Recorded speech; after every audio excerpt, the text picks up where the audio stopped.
Hi hello welcome to big TV. నేను మీ గౌతమి. అయితే యూట్యూబర్ పూల చొక్క ఈ రివ్యూస్ అన్నీ కూడా ఇస్తూ ఉంటారు. అతన్ని యాక్షన్ తీసుకొని అన్ని అరెస్ట్ చేయడం కూడా జరిగింది. ముఖ్యంగా ఈ రివ్యూస్ ఇచ్చే వాళ్ళ గురించి ఏం చెప్తారన్న విషయం తెలుసుకుందాం. ఇవాళ మనతో పాటు చిట్టిబాబు గారు ఉన్నారు. చిట్టిబాబు గారు పూల చొక్క ఏ సినిమా రిలీజ్ అయినా చిన్న సినిమా దగ్గర నుంచి పెద్ద సినిమా వరకు చాలా మంది ఈయన రివ్యూలు చూసి మనం వెళ్ళాలా వద్దా అని చెప్పి డిసైడ్ అయిన వాళ్ళు కూడా ఉన్నారు. ఇది పిచ్చి మాట అబ్బా. ఆ రివ్యూలు చూసి సినిమాలు చూసేవాడు ఎవడు లేడమ్మా. ఈ రివ్యూలను బట్టి సినిమాలకు వెళ్ళేవాడు ఎవడు లేడు. అర్థమైందా? రివ్యూలు బట్టి వెళ్ళేవాడైతే దేవరాకాల సక్సెస్ అవ్వకూడదు, పుష్ప 2 సక్సెస్ అవ్వకూడదు. అర్థమైందా? రివ్యూలు చూసి సినిమాలు చూసే ప్రేక్షకులు, సినిమా ప్రేమికులు వాళ్ళంటి వాళ్ళు కాదు. సినిమా బాగొద్దంటే నెత్తిన పెట్టుకుంటారు, కంటెంట్ బాగా లేకపోతే పక్కన పెడతారమ్మా. ఈ రివ్యూలంతా ఊరినే వాళ్ళ గులానందం తప్పితే, సునకానందం గులానందం తప్పితే ఏమి లేదు. దాన్ని బట్టి ఎప్పుడు అనవసరంగా వాడు పూల చొక్క వాడు లాంగ్వేజ్ రివ్యూ రాయటం వాడి హక్కు. ఎప్పుడు తప్పు? అది రిలీజ్కు ముందు రాస్తే తప్పు. డబ్బులు ఇచ్చుకొని రివ్యూ వినమ్మా, డబ్బులు ఇచ్చుకునేది అనేది తర్వాత మాటలు. ముందు అసలు రివ్యూ అనేది బిఫోర్ రిలీజ్ తప్పు. నువ్వు సినిమా చూడకుండా ఫ్రేమ్ కూడా చూడకుండా నువ్వు రివ్యూలు రాయడం తప్పు. అది మేము వద్దని ఎప్పటి నుంచో ఖండిస్తున్నాం, అడుగుతున్నాం. అది కనీసం రిలీజ్ తర్వాత మీ ఇష్టం. రిలీజ్ అయినాక పబ్లిక్ ప్రాపర్టీ అది. అదే నీ ఇంట్లో నువ్వు వేసుకుంటానికి, నువ్వు చూసుకుంటానికైతే నాకు హక్కు లేదు. నీ ఇంట్లో నీ సొంతం, అది నీ పర్సనల్, నేను మాట్లాడటం లేదు. The moment you release it in పబ్లిక్లో రిలీజ్ అయినాక వాడు రైట్. అది వాడు పబ్లిక్ అన్నాక వాడు ఒపీనియన్ వాడు చెప్తాడు. కాకపోతే ఇక్కడ ఏంటి విషయం, వాడు వైపు చెప్పడం రిలీజ్ ముందు కాకుండా రిలీజ్ అయినాక చెప్పేదాన్ని ఎవడో అడ్డుకోలేడు. కానీ అక్కడ ఏంటి, మన భాష వాడు వాడే భాష కానీ అది కరెక్ట్ కాదు. సినిమాలో కంటెంట్ ఉంటే సినిమా ఆడద్దమ్మా. ఈ రివ్యూలు సినిమాలు ఆడటం అనేది ఊనే మన ఓటమికి కారణాలు ఎత్తుకున్నట్టు ఉంటుంది. అంతే. కంటెంట్ బాగుంటే ఏ రివ్యూలు ఉన్నాయని కోర్టు ఆడింది, ఏ రివ్యూ ఉందని ఆడింది, ఏ రివ్యూలు ఉన్నాయని మేజర్ ఆడింది, ఏ రివ్యూలు ఉన్నది 35 ఆడింది. చిన్న సినిమాలు అట్లా బాగుంటే, కంటెంట్ బాగుంటే చిన్న లేదు పెద్ద లేదు. ఇవాళ కంటెంట్ బాగుంటే బ్రహ్మాండంగా ఆదరిస్తారు. కంటెంట్ లేకపోతే ఎంత పెద్ద హీరోయినా పక్కన పెడతారు. వీటిని బట్టి, ఈ రివ్యూలను బట్టి సినిమాలు చూసే రోజులు కావు. వాళ్ళు ఎందుకంటే జేబు 2000 రూపాయలు సినిమాకి వెళ్ళాలంటే 2000 రూపాయలు వాడు జేబు చూసుకుని సినిమాకి వెళ్తాడు. ఈ 2000 ఖర్చు పెట్టే సినిమానా ఇది అనుకుని వెయిట్ చేస్తాడు. వాడు వెయిట్ చేసి పెద్ద హీరో సినిమాలు అనుకోండి వెయిట్ చేయడు. అంటే మామూలు ప్రేక్షకుడు వెయిట్ చేస్తారు దానికైనా సరే. ఈ మామూలు వాళ్ళ పెద్ద సినిమాల కంటే ఫ్యాన్స్ ఎలా ఉన్నా చూస్తారు ముందు ఆ మొదటి 3 రోజులు. అందుకని ఫ్యాన్స్ మొదటి 3 రోజుల తర్వాత 3వ రోజు పడుకుంటున్నాయి. పెద్ద హీరోల సినిమాలు కూడా బాగాలేకపోతే ఆ మొదటి రోజు హీరోలు ఫ్యాన్స్ చూసేస్తారు. తర్వాత ఎవడైనా సరే జేబుకు 2000 చిల్లు పడుతుంది. ఆ సినిమా చూడదగి 2000 ఖర్చు పెట్టి చూడదగిన సినిమాను 4 రోజులు అయితే టీవీలో వచ్చేస్తాయి కదా అని చూస్తారు. నువ్వు ఇదివరకు రోజులాగా 500 పెడితే ఫ్యామిలీ మొత్తం చూడగలిగే రోజులు కావు కదా. ఎందుకంటే మీరు అన్నట్టు జేబు చూసుకొని వెళ్తారు అని అన్నారు కదా. 2000 రూపాయలు పెట్టేటోడు మరి ఆ సినిమా ఎలా ఉంటుంది ఉండదు ఒకసారి మనం రివ్యూ చూద్దాము. వీడి ప్లస్ పాయింట్లు చెప్పినట్టే ఓకే మనం మీరు పొరపాటు వాడి ప్రశ్న వాడి కింద కమెంట్స్ చూస్తే మీకే అర్థం అవుద్ది. వీడు పేయుడు, ఎవరి దగ్గర డబ్బులు తీసుకుని రాస్తున్నాడు, కింద కమెంట్స్ చూస్తున్నారు కదా. ఎవడు వాళ్ళ మీద నమ్మకాలు, వాళ్ళు పెట్టిందే పెద్దవాళ్ళు పెద్ద మేధావులు అని ఎవడు నమ్మట్లా. వాడు రాసుకుంటాడు. వాడికి ఏదో వ్యూవర్షిప్, వీడి ఫ్యాన్స్ వ్యతిరేక ఫ్యాన్స్ వాడి వ్యూవర్షిప్, ఆ కకుర్తి ఆ చిల్లర డబ్బుల కోసం అడుక్కు తినే బాపతులు అయ్యి వాళ్ళ రివ్యూలకు విలువేం లేదు. కింద కమెంట్స్ చూస్తేనే మీకు అర్థమైపోద్ది. ఏ రివ్యూ చూడండి వాడి కమెంట్స్ అన్నీ. వీడు పూలదొక్క వాడు కల్కికి రాశాడు, పరమ దారుణంగా రాశాడు. మరి కల్కి ఎంత హిట్ అయింది? వీడి రివ్యూలు కనుక చూసేస్తే ఆడకూడదు కదా. ఈ పిచ్చరా గురుకులు వీళ్ళ మాటలు, వీళ్ళ రివ్యూల గురించి ఎవడమా పట్టించుకునేది. కానీ ఎందుకు సార్ అలా డబ్బులు ఇచ్చి నెగిటివ్ సినిమాని పాజిటివ్ సినిమాని నెగిటివ్ గా రివ్యూలు రాయిపించడం వెనక ఏమంటారు అసలు? రాయిపించే వాళ్ళ గురించి ఏం చెప్తారు? అలా డబ్బులు ఇచ్చి వాడి ప్రమోషన్ వాడు చేసుకుంటాడమ్మా. అది ప్రమోషన్ కింద వస్తుంది అంతే. వాడి సినిమాని ప్రమోట్ చేసుకుంటాడు. పక్క సినిమాని తొక్కేయడం కాదంటారా? తొక్కేయటం ఎందుకు? నీ సినిమా బాగుంటే ఎవడు తొక్కేదమ్మా? నీ సినిమా దరిద్రం సినిమా తీసి నువ్వు వాడు తీసాడు సినిమా నాది ఏదో నిరోధ్ ఎలా పడాలి, ఈ సినిమా తీసి వీడి కంటెంట్ అది. ఆ కంటెంట్ని చూడాలి జనాలు. లేకపోతే నాన్ సెన్స్. తీసిన సినిమా కంటెంట్ బాగుంటే సినిమా ఆడది. ఈ రివ్యూలు బట్టి కాదు. కంటెంట్ బాగుంటే కోర్టు సినిమాకి ఏమి రివ్యూలు వచ్చినాయని ఏమి రివ్యూలే లేవు. మన సూపర్ హిట్ అవ్వాలి అది. ఆ సినిమాకి ఏముందని, కమిటీ కుర్రాళ్ళు ఏముందని, ఇవన్నీ అవలా కంటెంట్ బాగుంటే ఆడుతుంది. రివ్యూలు బట్టి ఈ రివ్యూలు చూసి వెళ్ళేవాడు ఎవడు లేడు. నిజమైన సినిమా వాడు ఎవడు, సినిమా ప్రేమికుడు, సినిమా ప్రేక్షకుడు అనేవాడు రివ్యూని బట్టి వెళ్ళడు.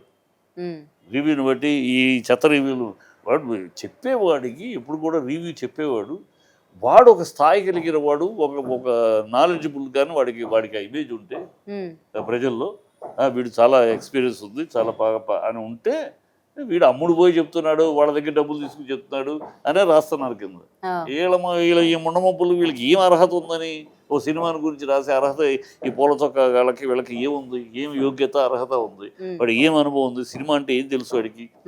ఇప్పుడు వీడే కాకుండా సినిమా రిలీజ్ అయిన వెంటనే ఆ థియేటర్స్ దగ్గర కూడా రివ్యూలు చెప్పేవాళ్ళు, పర్టికులర్ గా ఒక గ్యాంగ్ సినిమా చూసినాక గ్యాంగ్ అని ఎందుకంటే అమ్మా సినిమా చూసినాక నా ఒపీనియన్ అడుగుతారు. సినిమా చూసిన తర్వాత నా ఇష్టం నీకు బాగుందని నేను చెప్పాలా? మీరు పబ్లిక్ రిలీజ్ చేశారు, పబ్లిక్లో చేసినా నా ఇష్టం బాగుందనేవాడు బాగుంది అంటాడు, బాగాలేదనేవాడు బాగాలేదు అంటాడు. ఎందుకు బాగాలేదన్నారంటే ఫూలిష్ క్వశ్చన్ అది. ఇది బాగాలేదు వాడి ఇష్టం. నువ్వు బయటికి రిలీజ్ ఎంతవరకు నీ హక్కు. నా సినిమా రిలీజ్ అవ్వడానికి ముందు నువ్వు ఎలా రాస్తావు అంతవరకు నీ హక్కు. నా ఫ్రేమ్ చూడకుండా నువ్వు ఎలా రాస్తావు. ఇప్పుడు హరిహర వీరమలు గురించి దానికి కోపడ్డాను. హరిహర వీరమలు ఎవరిదో కథ, ఆ కథని కొంచెం మార్చి రాశారు, ఎవడో రాస్తాడు. నీకేం తెలుసు అసలు? ఏం చూసావు? చిన్న ట్రైలర్ చూసి ఆ కథ అంటావు నువ్వు. సినిమా చూసినాక మాట్లాడు అని తిట్టాను. ఇలాంటివి వద్దు. సినిమా రిలీజ్ అయినాక ఇక బాగుందా బాగాలేదా it is up to you. నీ ఒపీనియన్ నువ్వు చెప్పు. అది జనాలు తీసుకుంటారా తీసుకోరు. సినిమా బాగుంటే ఈ రివ్యూలన్నీ చెత్త కుప్పలో పడేసినట్టే. సినిమా బాగా లేకపోతేనే ఈ చెత్తకు కూడా విలువ వస్తుంది. సినిమా బాగా దీనివల్ల పోయిందని మనం ఓటమికి కుంటి సాకులు ఎత్తుక్కుంటాం. మనం ఒక చెత్త సినిమా తీసి కంటెంట్ జనాలు కంటెంట్ ప్రతివాడు నా కంటెంట్ నాకు నచ్చుతుంది. నేను ఒక ఐడియా అనుకుంటాను, ఒక థాట్ అనుకుంటా, ఆహా బ్రహ్మాండం నాకు బాగా నచ్చుతుంది. అది జనాలకి నచ్చాలి. అది బెస్ట్ కంటెంట్ అని ఎప్పుడు అవుద్ది? ప్రేక్షకులు నచ్చినప్పుడు. ఆ ప్రేక్షకులు నచ్చినప్పుడు అది మంచి కంటెంట్ అవుతుంది. ప్రేక్షకులు కట్టినప్పుడు పోద్ది. నేను ఎంతో కష్టపడి తీశాను, ఎంతో శ్రమపడి తీశాను, జనాలు నువ్వు కష్టపడి తీశాను సింపతితో చూడరు జనాలు. సినిమా ప్రేక్షకుడికి సింపతి లేదు. నువ్వు పెద్ద హీరో అయినా, నువ్వు కోట్లు ఖర్చు పెట్టావన్నా, బాగా లేకపోతే టాటా బై బై. నువ్వు చిన్న సినిమా అయినా బాగుందంటే నెత్తిని పెట్టుకుంటారు. కర్టసీ ప్రేక్షకుల దగ్గర జాలి దయ ఉండదు. ఎందుకంటే వాడు డబ్బు పెట్టి వాడు కష్టార్జితో చూస్తున్నాడు సినిమా. అది నువ్వు నేను తీశాను, కష్టపెట్టి అంత పెట్టి తీశాను, ఇంత పెట్టి తీశాను చూడండి అంటే చూడడు. నీ కంటెంట్ ఉండాలి. కంటెంట్ మేము మంచి కంటెంట్ అయితే ప్రతి ఒక్కడు అనుకుంటాడు. ఎందుకంటే గతంలో కూడా సినిమా బాగుందని సోహిల్ అనుకుంటే సరిపోదు కదా. సినిమా బాగుంది ప్రేక్షకులు అన్నారా? ప్రేక్షకులు సినిమా బాగుందంటే ఆడదు కదా. ఎందుకంటే బయటకు వచ్చి ఏడ్చిన సందర్భాలు కూడా ఉండొచ్చమ్మా. ఇప్పుడు నేను నా సినిమాలు తీసాము, ఒక బ్రహ్మాండం పేరు వచ్చిన సినిమాలోనే ఫ్లాప్ అయిన సినిమా ఉంది. ఫ్లాప్ అయిందంటే ఆడియన్స్ తిడతామా, జనాలు తిడతారు. నా సినిమా ఆడియన్స్ నేను అనుకుని అసలు జనాలకు ఎక్కలా అట. మనం ఆహా ఓహో అనుకున్నాం, ఎక్కలేదు అంతే. There it's matter. ఇక్కడ వాళ్ళ వల్ల పోయాను, వీళ్ళ వల్ల పోయాను, ఇవన్నీ పిచ్చి మాటలు. ఏదో ఓటమికి ఓడిపోయిన దానికి సాకులు ఎదగటం. నేను బాగా ఉండేది వాడు రివ్యూ వల్ల పోయింది. రివ్యూ వల్ల కూడా మా సినిమా 2% అంతకు మించి ఉండదు. కంటెంట్ బాగుంటే నీ రివ్యూలు కాదు ఎవడు నీ తలలో జేజు కూడా ఏం బేకలేరు. వాడు ఆడియన్స్ ఆ మైండ్లో ఉన్నారు. వాడు జేబు చూసుకుంటాడు. సినిమా చిన్న సినిమా అయితే టాక్ వచ్చేదాకా వాడు ఉన్న సమస్య ఇది కాదు. చిన్న సినిమాలు బాగున్నాయని టాక్ వచ్చిన సినిమా కూడా థియేటర్లో కంటిన్యూ అవ్వలేకపోతుంది. ఎందువల్ల? రెంట్స్ హైయెస్ట్ రెంట్లు అవుతున్నాయి. పెద్ద సినిమా కట్టుకోగలుగుతున్నాడు, చిన్న సినిమా కట్టుకోగలుగుతాడు. అందువల్ల అందుకని ఈ పర్సంటేజ్ అని కూడా మొదలవుతుంది. ఎప్పటి నుంచో జరుగుతుంది. పర్సంటేజ్కి వస్తే చిన్న సినిమాలు బతుకుతాయి, బాగున్న సినిమాలు బతుకుతాయి. బాగాలేని సినిమాలు పెద్ద అయినా చిన్న అయినా వేస్ట్, డస్ట్బిన్. బాగున్న సినిమాలు పెద్ద సినిమాలు రెంట్ కట్టుకోగలరు. బాగున్న సినిమా చిన్న సినిమాలు రెంట్ కట్టుకోలేకపోతున్నారు. అందువల్ల ఏమవుతుంది? బాగుండి కూడా రెండో వారం తీసేయాల్సి వస్తుంది అనేక సినిమాలు ఈ మధ్యకాలంలో. కనుక అది దాని మీద జరగాలి. అలా ఇంట్రెస్టింగ్ చిన్న సినిమాలు బతికించుకోవాలి తప్పితే ఈ కంటెంట్లు అనేది ఐ డోంట్ బిలీవ్. ఆ కంటెంట్ ఎదవలు వాడికి ఏమి స్టాండ్ ఉందమ్మా. సో వాడు ఇన్ఫ్లుయెన్సర్ ఎట్లా అవుతాడు? వాడు ఇన్ఫ్లుయెన్సర్ వాడికి ఆల్వేజ్ వాడికి ఏమి తెలీదు. వాడి సినిమా ఏంటి, వాడి అనుభవం ఏంటి, వాడి సినిమా గురించి ఏం తెలుసు కూర్చోబెట్టి నాలాంటితో కూర్చోబెట్టి ఏం రాస్తా సినిమా అంటే ఏంటని చెప్తే తెలుస్తుంది వీళ్ళ బతుకులు. ఏం తెలుసు వీళ్ళకి ఊనే యూట్యూబ్లు పెట్టేసుకుని ఏదో వాగేయటం. మన జనాల్లో ఒకటిని వ్యతిరేకించి ఒక హీరోని వ్యతిరేకించే ఫ్యాన్స్ చూసేస్తారు, దాని మీద కమెంట్ పెడతారు. ఇది మన దగ్గర ఉన్న దౌర్భాగ్యం. అందుకని ఈ యూట్యూబర్స్ నెవర్ ఇన్ఫ్లుయెన్సర్ అమ్మా. వీళ్ళే కాదమ్మా, వాళ్ళు దీన్ని కంట్రోల్ చేయాల్సిన చట్టం రావాలి. చట్టం ఆఫ్టర్ ఆల్ ఒక సినిమా ఫీల్డ్ కాదు, సినిమా ఫీల్డ్ ఒక పార్టీ. దేశం మొత్తం మీద రక్షణ శాఖ మీద కూడా కమెంట్లు చేస్తున్నారు. దేశ భద్రతకి విఘాతం కలిగించే ఉన్నారు. అనేక రాజకీయ నాయకులు అనేక మంది మీద ఇష్టం వచ్చిన వాగుడు అవుతున్నారు. భాష కంట్రోల్ లేకుండా దాన్నే కంట్రోల్ చేయలేకపోతున్నాం. సినిమా ఫీల్డ్ ఎంత దాంట్లో రాజకీయాలు, దేశము, రాష్ట్రాలు, నిఘాలు, ఇది మిలిటరీ, వీటి మీద కూడా రక్షణ శాఖ వీటి మీద కూడా ఇష్టం వచ్చినట్టు కమెంట్లు చేయటం, దారుణాలు మాట్లాడదు. దాన్నే కంట్రోల్ చేయాలని ప్రభుత్వం ప్రయత్నిస్తుంది. ఎక్కడ అంతర్జాతీయంగా ఉన్న సమస్య ఇది. ట్రంప్ కాడ నుంచి రేవంత్ రెడ్డి దాకా ఉన్న సమస్య, అంటే మినిస్టర్ ట్రంప్ కాను ఫేస్ చేస్తున్నది. దీన్ని హౌ టు కంట్రోల్, దీన్ని ఎట్లా చేయాలి, ఇవాళ చేయటానికి మార్గాలు కనపట్ల వెతుకుతున్నారు. వీటిని కంట్రోల్ చేసే మార్గం ఎట్లా. ఈ సోషల్ మీడియాలో ఉంటారు అతివాదులు, మితవాదులు అనేవాళ్ళు చక్కగా సోషల్ మీడియా యొక్క పవర్ను ఉపయోగించుకుని జ్ఞానం పెంచుకుంటూ జ్ఞానం పంచుకుంటూ ముందుకెళ్తున్నారు. దీంట్లోనే అతివాదులు ఉన్నారు, దుర్మార్గులు. అబ్బా అమ్మ వద్దు అంటే అర్ధరాత్రి అమావాస్య పుట్టిన అర్భకులు, ఈయన కొడుకులు అతివాదులు. వీళ్ళకి ఏమీ తెలియదు, కానీ అన్నీ తెలిసినట్టు కమెంట్లు చేస్తూ ఉంటారు. వాళ్ళని ప్రజలు ఏదో హర్షిస్తున్నారు, ప్రజలు ఏదో వాళ్ళ వెనకాల వెళ్తున్నారు అనుకుంటే భ్రమాది. ఏమీ వెళ్ళరు.